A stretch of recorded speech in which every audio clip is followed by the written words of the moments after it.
I'm Henrik Lerberg. I'm Chief Marketing Officer at ScanMarket, and for those of you who doesn't know ScanMarket, we are a source-to-contract software vendor in the procurement space, and we do several different applications for really helping procurement professionals become more digitalized and digital in their work.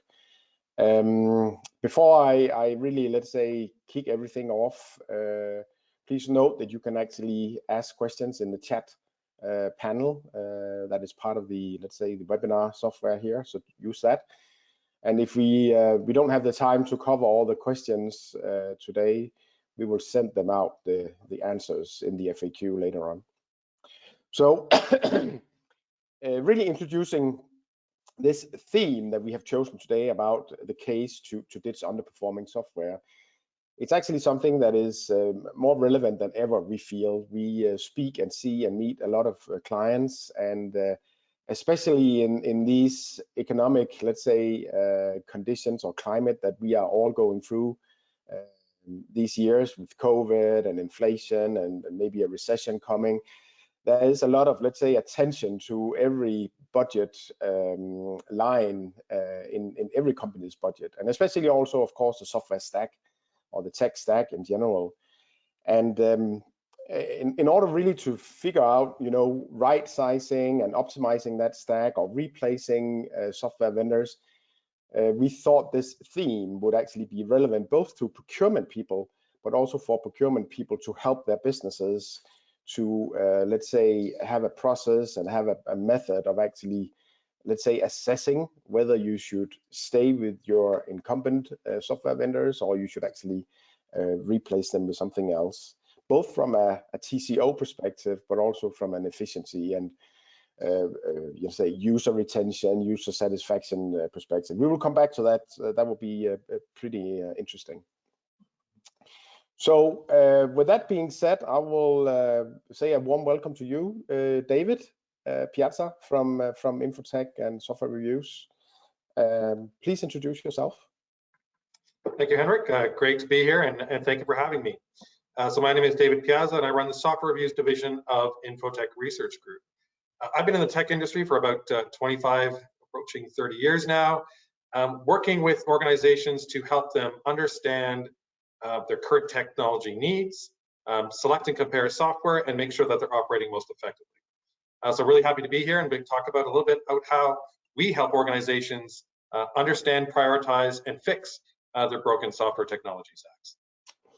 Okay, thank you, and it's great to have you. And we have let's say, had a lot of, let's say, good conversations over the time here. So can you also try to, let's say, explain to the audience who is Infotech and who is SoftwareReviews, and what are you guys doing? Great. So Infotech Research Group is a best practice research and advisory firm. We help organizations essentially run their technology departments more effectively. And what that means is we have about 40,000 members worldwide.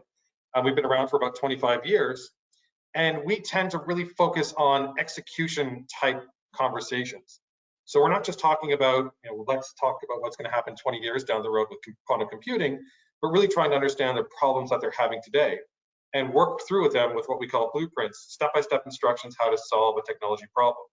And of course, one of those biggest problems is selecting, operating, and installing software, something that we see as a huge problem with all of our members.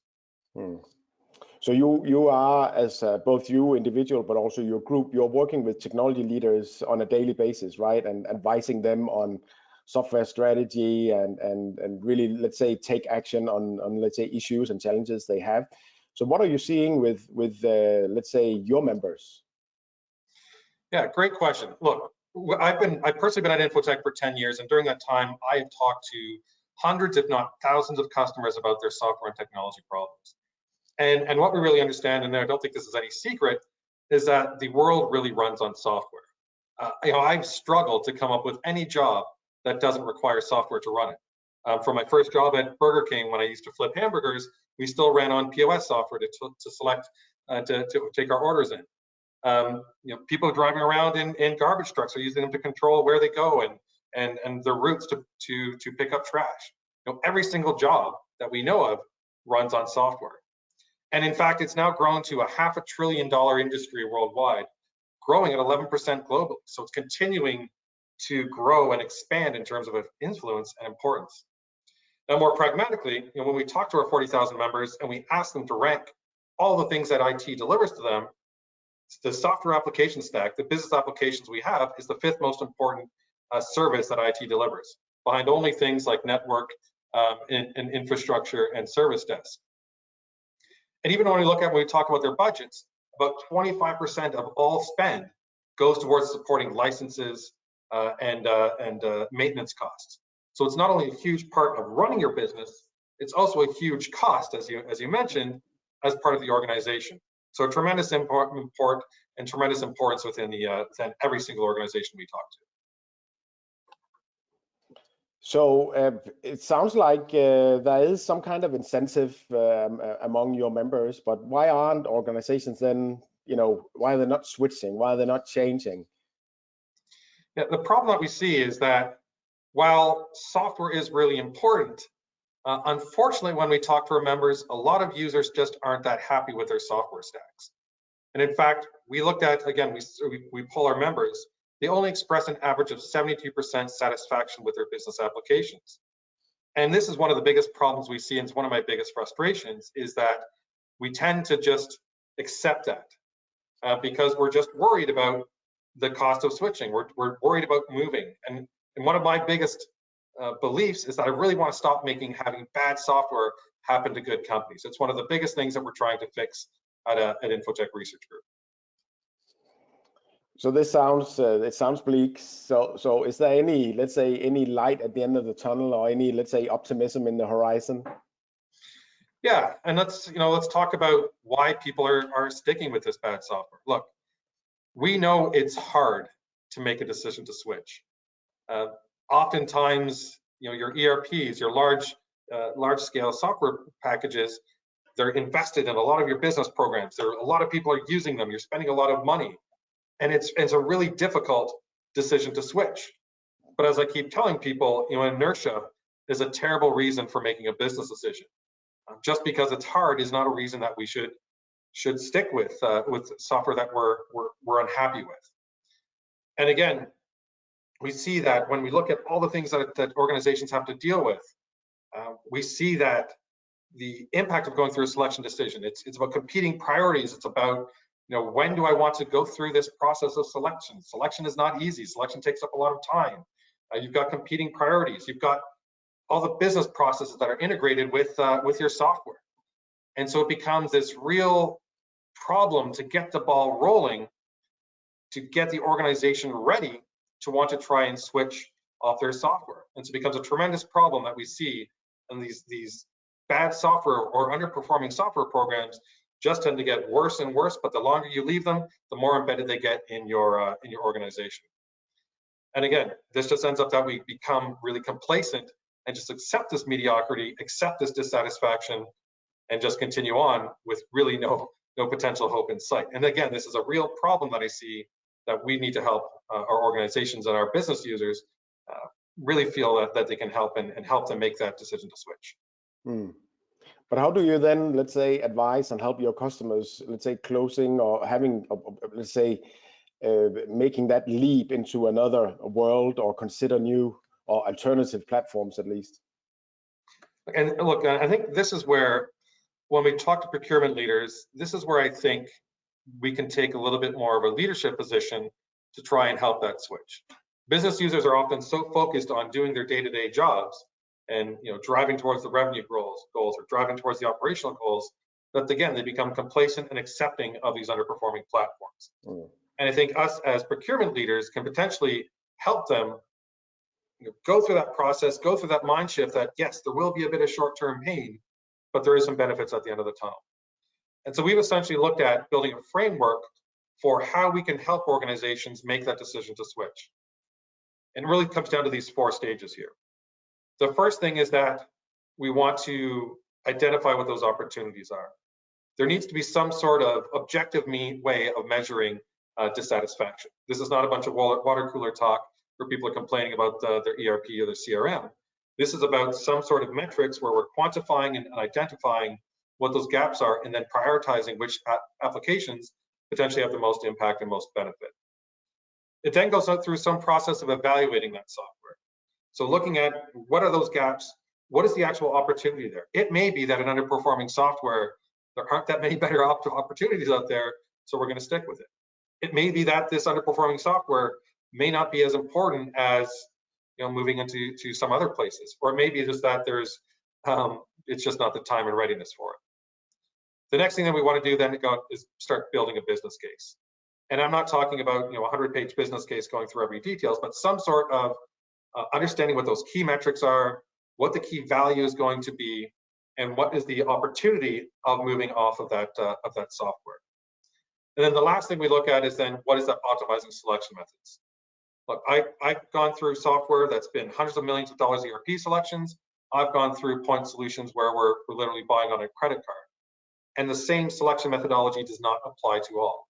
And again, what we need to be is a little more flexible about, let's make sure we have the right method, the right tools to help to get to that selection decision as quick as possible. And so I think when we look at it, just having this framework and having these 4 steps are really that minimum that we need to do. And I think as procurement leaders, we can start helping our business users and educating them through this framework to help them make that selection decision. Now, for today, there's a lot here. Today, I mostly want to focus on building that business case, because I think that's where we've seen the most opportunity to streamline the selection process and help our members, again, make that painful decision to move off of their less than satisfactory software packages. So, yeah, no, go on. I was just thinking about the business case, because that's also what we hear from our customers and prospects, is that can you help us build a business case? Can you help us, let's say, do requirement specs, or all these kind of things that it seems as tedious and really, let's say, a tough job. So is there any shortcuts, any, let's say, low-hanging fruit for the people who have been tasked with that? Yeah, I'm going to go through those, and I'm going to show you 3 key slides and 3 key artifacts that I think are most important. And it really comes down to, we don't need, again, a 50-page document to be able to make the business case. Sometimes it's just a matter of understanding the environment you're operating in, understanding the opportunity, and then coming up with some sort of prioritization model that will help you make that decision quickly. And again, this is really about getting that ball rolling so that the business users are committed to switching off that underperforming software. But one thing I really want to highlight here is just, again, when we talk about the opportunity. Now, we surveyed about 50,000 members that have gone through a software selection to talk about how big the benefit was when they changed. And it's no surprise that if someone moved off of a software package they weren't happy with, that we saw a benefit. And in fact, 80% of organizations we surveyed saw some sort of substantial benefit. But what was really interesting and kind of shocking about was how big the benefit was. And in fact, over half the organizations we surveyed saw a 60% increase in satisfaction with their new software package. So it's not just that the grass is greener on the other side once you make that switch. It's like you're moving into a lush tropical jungle with fresh fruit, singing birds, and fountains everywhere. There is a huge opportunity and a huge advantage if, again, you can just get that institutional fortitude and investment to make into moving off that software. And so, again, one of the ways, one of the things we ask is, well, why do people switch? And this was an interesting data point we collected as well. Look, there's a lot of reasons why people switch, but when we surveyed the top reasons, the things that came out most were a change in functionality or gaps in functionality and changing needs. Simply that we've moved beyond what the original intent of what we bought the software was for. So our organization has grown, we've acquired new firms, our needs have changed, the software just doesn't quite meet our what we need. The next thing we see is cost, and then we see services. Service, I'm going to come back to cost. Services to me is another really important one. As more and more workloads move to the cloud, you're losing control over those applications. You can't just go down to your developer and say, write me a new report, or give me a new interface, or add a new field so I can track some more data. You're now relying more and more on your vendor to support you. And so those services, those response times are even more increasingly important and increasingly a pain point with people in their organizations. So another key reason why people switch. But the middle one we talked about, and this goes back to the first point you made about we're potentially heading into a bit of an economic upheaval. Cost is the number 2 reason why people switch. And it is an important reason and should definitely be a factor in both saving money or potentially understanding you might have to pay more money moving to a new platform. The one caution I'll put there is when we look at our data, cost, and you can see as well political reasons in red, we're actually neutral and in sometimes negative impact on satisfaction. So if you're purely moving for cost because you're trying to save money, a lot of then we need to communicate there may be a loss in functionality, and we need to make sure that business users are along for the ride and they understand the reasons for it. Political reasons, just going in because someone used a platform before, actually saw the worst performing metric in terms of satisfaction. So be cautious if you're just going to go with those routes. But understanding, again, change in functionality, we tend to see the biggest benefit, services second biggest benefit for rationale why people are moving. And again, as you're surveying your business users, something to try and quantify and understand as you're trying to get them to, again, make that leap off their software packages. So if people are spending a lot of time on requirements and really filling out spreadsheets or having vendors filling out spreadsheets as part of the RFI process or requirement spec, let's say, comparison, what do you guys as a let's say advisory company, what do you do when you, let's say, help your clients compare software? Look, I think, as we mentioned, there are really 3 key artifacts now that we talk about. Now, again, the size of the application, the size of the software that you're trying to switch will require to scale up and down the amount of requirements. I've looked at requirement sheets that have 700 to 1,000 requirements on the ERP. I've looked at 1-page requirements documents, and it really depends on scaling scaling that selection to the type of package that you're reviewing.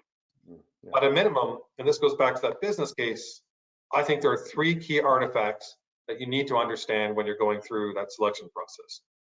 The first is understanding what that strategic alignment is.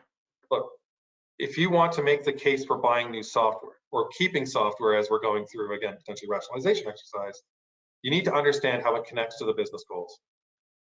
And not just the person buying the software, but up to the C-level goals. The second thing you understand is business context. Look, you're making a selection decision today, but the world is going to change next week, 3 months, 5 years from now. And if you want to go back and you need that kind of stake in the ground of why we made the decision, what was pushing us in a certain direction. And then the last thing you look at is just some sort of functional and process alignment. Do we understand what's most important and what are those requirements? And I'll go into these in a little more detail in a second. The first one here is I want to talk about is this connection back to business alignment. Now, I call this a cascade chart. It's a very simple alignment exercise of what the software is trying to do and connecting back to a business goal. And I don't care if this is your ERP or if this is a digital signature solution. The best performing packages are the ones that articulate and connect back to business value. So if you can understand what a C-level goal is, and what are we trying to accomplish as an organization? Are we trying to reduce costs? Are we trying to expand our markets? Are we trying to become the best place to work for in the world? Those are C-level goals. You then want to break it down to, well, what are the business capabilities we need to be able to support those business goals? Those business goals. And that could be we need to open up a new operations center in a new market. We need to create some sort of employee engagement tools. We can get feedback from our employees. Again, those are business goals. Well, then we now translate it into, well, what does that mean from a software capability? And by connecting those dots and being able to say, well, this software package, this tool that we're going to buy is going to support this business department, which is going to support a business goal, C-level goal. Now you start to understand what the value of that software is and why you're trying to buy it. When it comes time to make the case for selling that software or buying that software, when it comes time to make the case to renew that software, you've now got that alignment, and it's going to be much cleaner for any executive who's signing the paycheck or signing that invoice to support that project. And I'll give you an example of how we've used this. We were working with an organization and they were looking to become a more stable and reliable organization. And so we had come up with a bunch of plans working with the CIO, and the developer was working on a project on a security platform, basically to enhance the reliability and stability of the system. The CIO was in there with the developer, the CFO came in and started asking and just kind of talking to the team, asked the developer what he's working on. That developer then said, I'm working on this project, which is going to support this business goal, which is my understanding of we want to become the most secure environment out there.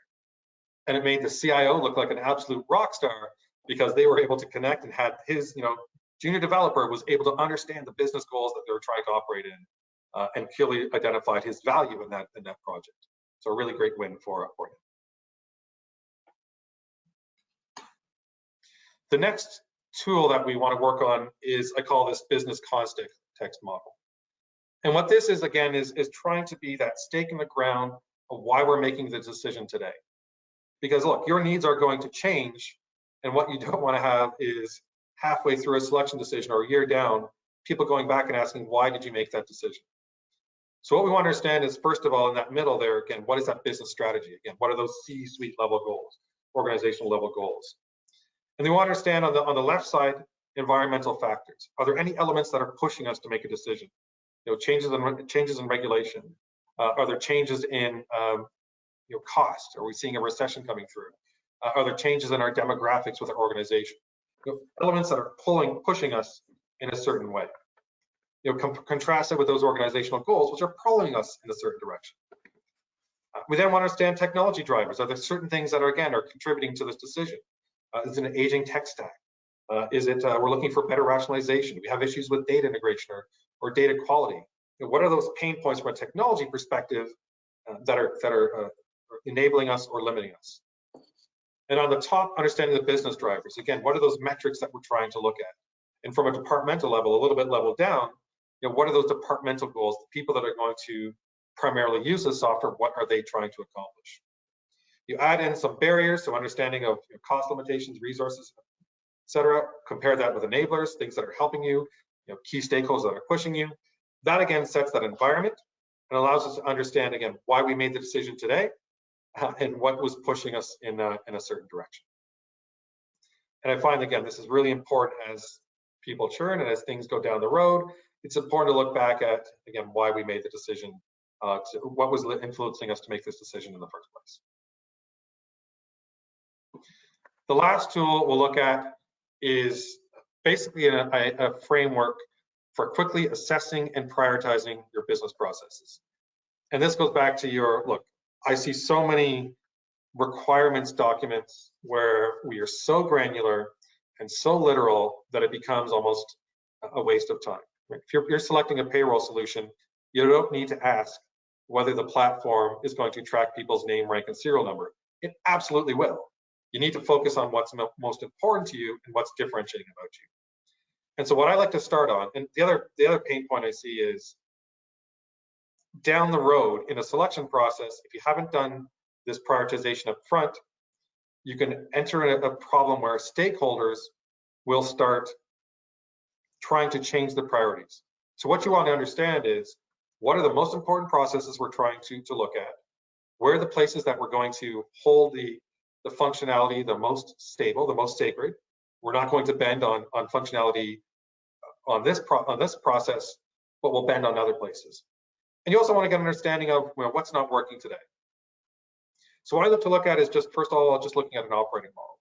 Overall, for the environment that the software is going to cover, what are those mega processes that that it's going to cover?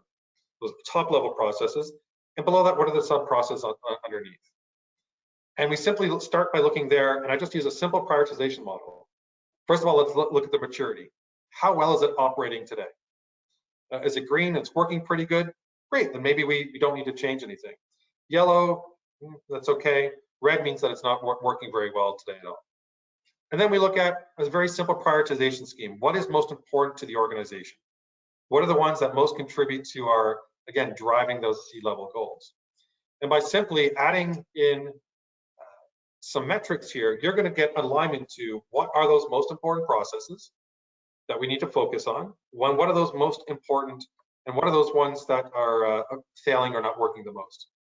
And by combining these two metrics, we ideally get all the stakeholders who are going to be impacted here to agree on this is the functionality we need to focus on, this is the functionality we're not going to cave on, and this is a program that we might be okay sacrificing a little bit. Now, these I think are those most important elements to go through. And I'll give you an example of why I think this is really critical. We were working with an organization in the property management space up in Canada. And we spent 8 months going through just the selection process, identifying the requirements, reworking all their business processes, doing their RFP, and submitting and collecting reviews. And this was for an upgrade for their HRIS solution. And so we spent 8 months going through that project. We actually took them from what their initial idea was. They wanted to go with one particular vendor. By going through this process, though, and focusing on what was their context and what are those really critical requirements for them, unique requirements for them, we actually ended up going with a different vendor. And so we were about 6 months into the implementation. About 6 months in, the executive leader on the HR side changed. That person came in, that person had been actually working with that original vendor that they were going with. And he came in and started asking, why we made this decision, questioning all our decision-making process, questioning our intelligence, questioning a whole bunch of things, and brought us into his office to basically explain our rationale. So we went back and we pulled out the business context. This is what was pushing us to make this decision. This is what we were trying to do. This is how we were aligning with the business goals. We went through the business context. We started talking about, well, why we made the decision, what we were trying to accomplish. They were really focused on payroll. That was their most important element. They had a very complex payroll environment that was driving in that certain way. And then we went through this prioritization model where, again, we showed him why we made the decisions, payroll being number one, talent being number two. And this platform clearly overperformed the other one in those areas. And so while he was firing questions, we were able to answer them with all the business case and the business information we had collected. And by the end, he said, you know what, it sounds like you made a very informed, thoughtful decision. Let's keep going. And we saved about $1.5 million between the cost of selection and all the work we've done in the implementation that far. And so far, the implementation went well, and they're happy with that product. So again, really important, I think, at a minimum, to have these three key artifacts to support your implementation. So you actually have some kind of documentation or track record on why you did what and when, and you can always pull that up. If you get, let's say, opposing views on let's say the selection or the candidates. Exactly, and again, going back to that political reasons for making a switch, we don't want to leave because people have preconceived notions. And look, one of my key tenets is we look at a quadrant, we look at a positioning, and I don't think you just pick the ones that's in the top right. That's if that's your only decision criteria for making a software selection, you're going to end up in a bad place. You really need to understand what's most important to you, why are you doing it now, and how does it connect back to business goals. There might make a case to pick in the bottom left if it's not a critical piece of software, and cost is your primary option.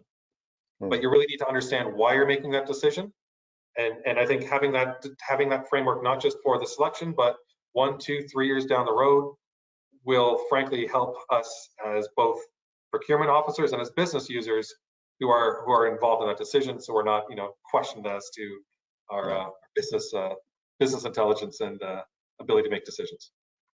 So when you, let's say, go back to that example you had there with the HRIS system and or software, what is the buying committee? Who's part of the different stages in, let's say, that process? Is it or how big are the groups, and what kind of, let's say, types of people are involved? Yeah, it's a great question. We've done a lot of data on this as well. We've done a lot of research here as well. And ideally, you want 5 or 6 people in your selection process. But really, selecting software is a balancing act. And again, it comes into, you have to understand both the scope of the software being selected, how many people are being impacted, how many departments it crosses, the number of people that are going to have to be involved in a selection or transition decision against the overall cost and impact. And so, but at a minimum, where we see that the selection going best is when you have these roles being represented. First of all, you can't select. One of the biggest mistakes we see is businesses going entirely on their own to select the software. We see increasingly, especially in the cloud space, organizations going directly to business users, selling them on the value, and not involving other parts of the organization. They obviously have to be involved, and they should be the ones that are signing up for it because they're the ones that are going to be using it, and most organizations paying for it. But you also need to involve the IT leader and the technical IT team, right, to understand how is it going to integrate with your other tools.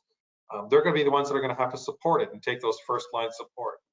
And they should be involved to understand the challenges and pitfalls of integrating that platform within your organization as well. And the other thing you want to have is that process expert.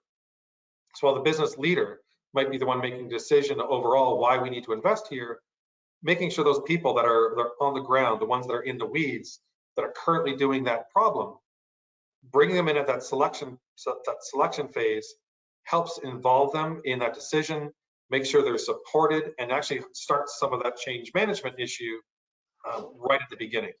And so it gets them involved and gets them participating in that selection and more comfortable when that selection decision goes forward. I will say this, on the flip side though, there is an upper limit. And I see too many selection decisions bogged down because we're talking to 15, 20, 30, 50 people at a time and trying to collect those, collect all their requirements, all their priorities against each other. And that's why I say having that prioritization model, and that probably is for a large implementation, at a very executive framework to understand that, look, we are going to prioritize this function. We're a manufacturing company. We are going to prioritize supply chain over financial reporting because that's what's most important to us. That's the critical capability for making our business successful and getting that buy-in so that when you have to sacrifice a bit of functionality for those other departments, again, you're not sabotaging a project halfway through. You have those discussions at the beginning amongst all those decision makers. So what I hear you say is that let's say you recommend and also have this process of let's say matching, let's say the buyer and the supplier in terms of various aspects. But what are those aspects? It's easy to come up with, let's say, I want this feature, I want this capability. But as you said in the previous slide, there's also a lot about the service, and maybe there's cost, maybe there's usability, and how do you find those, let's say, value drivers that are important to you as a buyer? Yeah, look, this is another great question. Another big challenge I see with people that are selecting software. Look, features and functions are absolutely important. You need to make sure that when you're buying software, it's going to deliver against the business goals that you're looking to deliver. So features and functions are the place to start. But the problem is they're not the place to stop. And I see too many RFPs just focusing on that. The software hits a bunch of check marks, the functionality looks good, and they say that's okay. When we evaluate software, we're trying to change our members' viewpoints and not just focus on the features and functions, but to consider them kind of table stakes baseline. You need to have that to enter the game. But where we want them to differentiate is on two things. First of all, understanding some of the value drivers. Software is supposed to drive value to the organization. So looking at how is it going to contribute to business value? How is it going to, what's that ROI? Is the investment we're going to have to make in the software, not just financially, but people, process, and training, is that going to justify the increase in cost?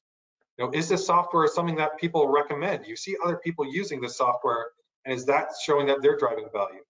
So I think understanding what's important to your organization from a value perspective is critical as well. But one place, and probably the most important thing that we look at when we're comparing software, is what we call the emotional footprint. Now, if you talk to a technology leader in particular and say, tell me your emotional relationship with your vendor, they're probably going to look at you like you have 3 heads and need to go see a doctor. But if you ask them, well, tell me the characteristics of your favorite technology providers. What do you like best about your favorite software vendors? They'll always say things like, they listen to me, they help me get better. I think they care about me. I can trust them. And then you could follow that up with say, well, great, when's the last time we asked those questions in an RFP? When's the last time we challenged that on a demo? These are things that we're finding, and this is what we're trying to quantify with the emotional footprints, to understand not just the vendors with the best technology product and that it's the best features, but which are truly those best partners. A word that gets thrown around way too much. Every vendor will tell you a partner, but we want to understand which are the ones that are really most important. When push comes to shove, which are the ones that are going to jump in the foxhole and work with you and hide behind a contract? Which are the ones that are going to continuously talk to you and understand how your needs are changing? You're buying software today, but your organization is going to be very different 6 months, a year, 3 years from now. Is that vendor going to keep up with you? So which are the ones that are investing in understanding you and continuously improving their platforms? And so what we're finding is that this emotional footprint is, I think, more important to long-term satisfaction with the software, even more than features and price, because your feature needs will change, but more often than not, your vendor will not. And in fact, we looked at the data. We collected about 130 data points in our survey when we compare software. When we looked at all the data points, of the top 6 that we looked at, 5 of them were from these emotional aspects. The first one being the most important emotional connection of all, love versus hate. The second we look at it, performance enhancing. Is this software making your life easier? Is it making your jobs easier to do? Is the vendor inspiring you? Like, when's the last time we asked, how are you going to inspire me? But what we're looking for is those vendors that can understand your business and can go to you and say, you know what, if you did this differently, if you use this feature differently, this module, it'll change things up a bit, we can inspire you to get better. Which ones are enabling our productivity? Again, making you do more out of the limited resources you have and taking advantage of the platform most productively. And which is most reliable? And again, not just from a product standpoint, 99% uptime, but when you have a call and an issue, are they going to follow up and actually deliver against that request? And then finally, as we go back to that first chart on that cascade chart, which of those platforms drive the most business value? And by understanding these elements, and by challenging all these elements, we're finding that those members that go through selection and ask about these data points, those are the ones that end up being the most satisfied with their vendor long term.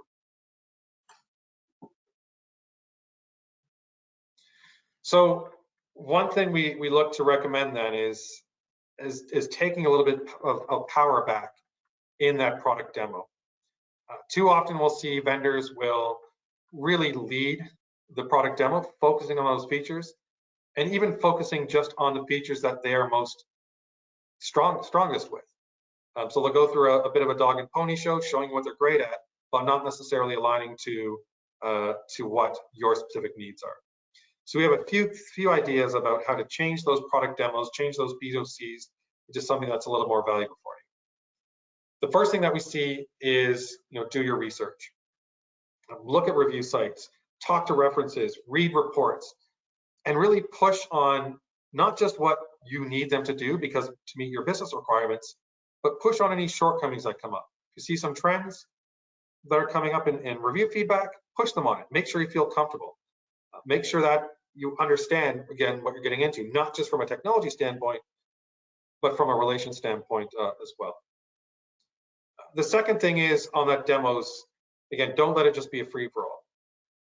Come in with a demo script. Give them, ideally ahead of time, what are those features and functions that are most important to you. Make sure that if there's something unique about your organization that you need this software to cover, let's make sure that they're going to deliver against that, and make sure they show you very specifically and meticulously, and to the point where you're satisfied with the answers, how that software is going to fix it. Again, too many packages will say they can do it, but it's going to take heavy customization or configuration. Make them show you how it's going to be done, so that again, you know that it's going to support you to long term. And then finally, really push them on that partnership side. Again, challenge them not just on that feature side, but understand how you're going to be a partner, and give them hypothetical situations. If I have a problem, if I'm calling you at 10 o'clock at night, if we're outside of our service window by a couple hours, are you going to support me? And again, make sure you feel really comfortable with this organization as not just a technology provider, but as a partner. Our data shows that even though there's that satisfaction gap, people tend to renew their software. So whether you like it or not, once you sign that dotted line, you're probably sticking with those guys, that firm for a number of years. You want to make sure that it's a vendor that you're comfortable with for an extended period of time. Interesting. So I think we are almost, do you have more slides, David? Almost at the end here. Mm-hmm. We have a few questions coming in. Do you have time for, let's say, a couple of questions there, David? Sure, absolutely.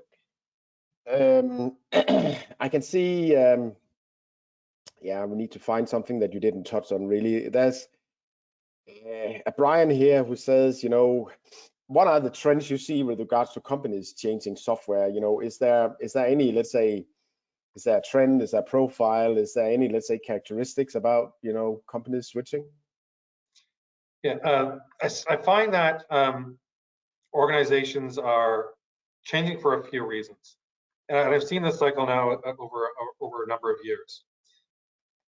I started off about 15 years ago doing HRS software implementations. And at that point, PeopleSoft, maybe more than 20 years now, actually. At that point, PeopleSoft was one of the dominant players there. And it was a very holistic solution trying to do everything. We saw this trend going to more of a point solution. So we're looking for best of breed. And then we saw things going back in about 10 years ago where they were moving into more of holistic solutions. Everybody acquired each other. And then we saw them going back into about 5 years ago, going into best of breed, where new solutions come out and new innovations come in. And one of the trends I think I see, especially as we move into a bit of a potential economic downturn, is a bit of that corralling again. So you're going to start to see potentially more of the large organizations swallowing up the smaller vendors. And they're going to start incorporating some of those features and functions into their packages. So I can see a bit of a trend where we move back into a bit more of a holistic solutions versus the best of breed. Even though, as I think data integration tools have gotten better, the ability to combine tools has improved. Yeah. I just tend to see that around these economic downturns and around these shifts. The other thing I'm seeing that's really important is I've seen this difference in the way people are selecting software. I touched on it a little bit, but I hear this from vendors too. People buying software are much more educated about the platforms going in. And it used to be that a good sales rep with a slick pitch and a great talk track could go in and make more of an influence on the selection decision. We are seeing companies come in with much more education. They're reading all the analyst, they're reading the analyst reports, but they're reading a lot of review platforms like our own to help understand and compare software. And that's giving them a lot of ammunition to talk to the vendors, not so much as a learning prospect, but challenging more directly and pushing them on their gaps and pushing them on their faults. Even our own organization, our CIO is a little more traditional, likes the analyst's opinion. Our CTO, a little bit younger, he comes in and he says, these are the 3 things I want you to show me. Here's what I've seen from your reports, here's my trends. Make me feel comfortable that this isn't a problem that I'm going to experience as well. And so they're pushing them a little bit more dynamically, and it means vendors have to be really on their toes and be able to respond to those requests.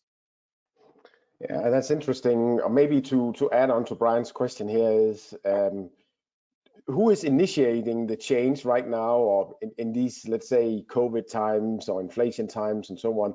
Is it the CFO office that comes in and say you need to save costs, or is it the procurement says we need to consolidate to have let's say a lesser number of contracts, or is it the CIO that says this technology is not going to last technologically wise for the next coming years, or who is the business?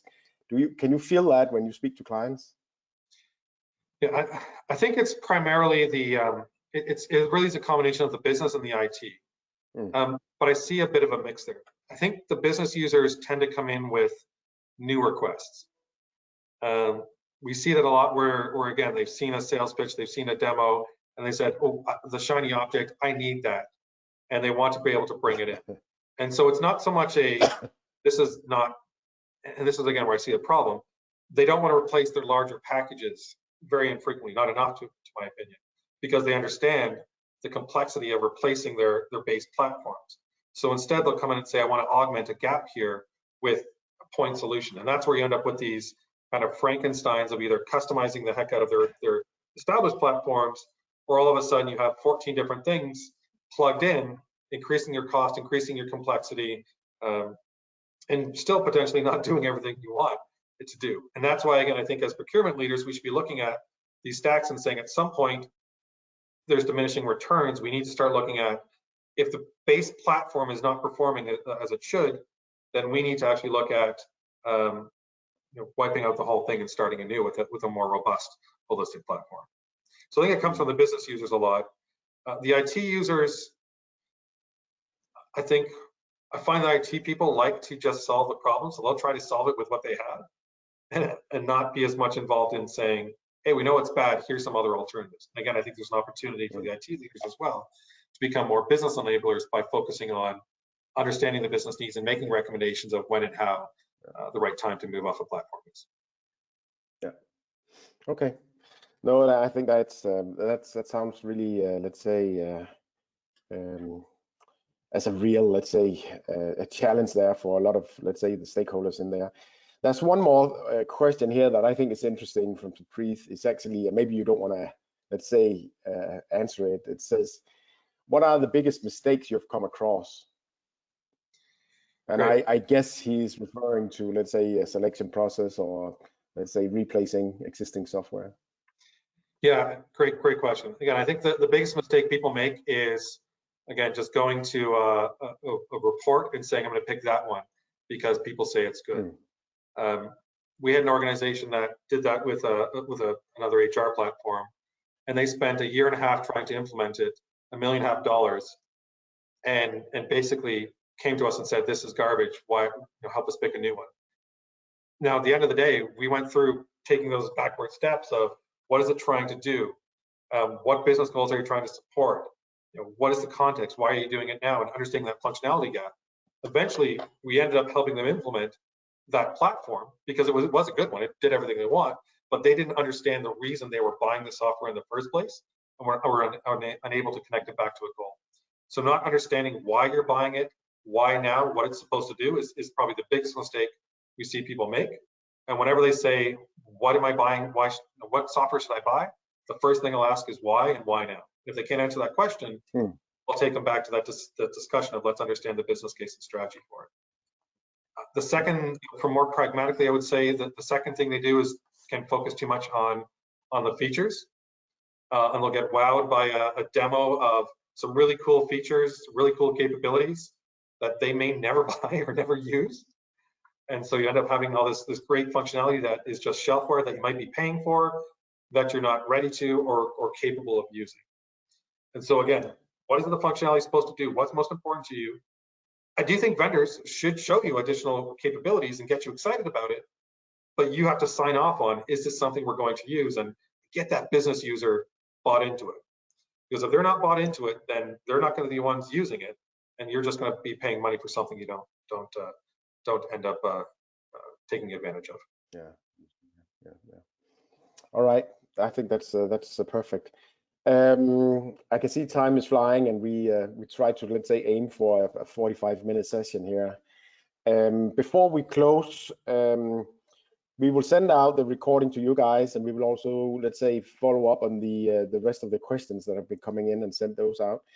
The last thing, David, is that the things you talked about in the presentation that you went through really, let's say, quickly, that, let's say, framework or blueprint, we intend to, let's say, share that also with the audience here.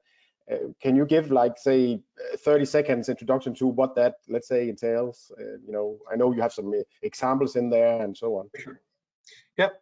In this, we'll send around this deck, and it includes some examples of those 3 artifacts we talked about.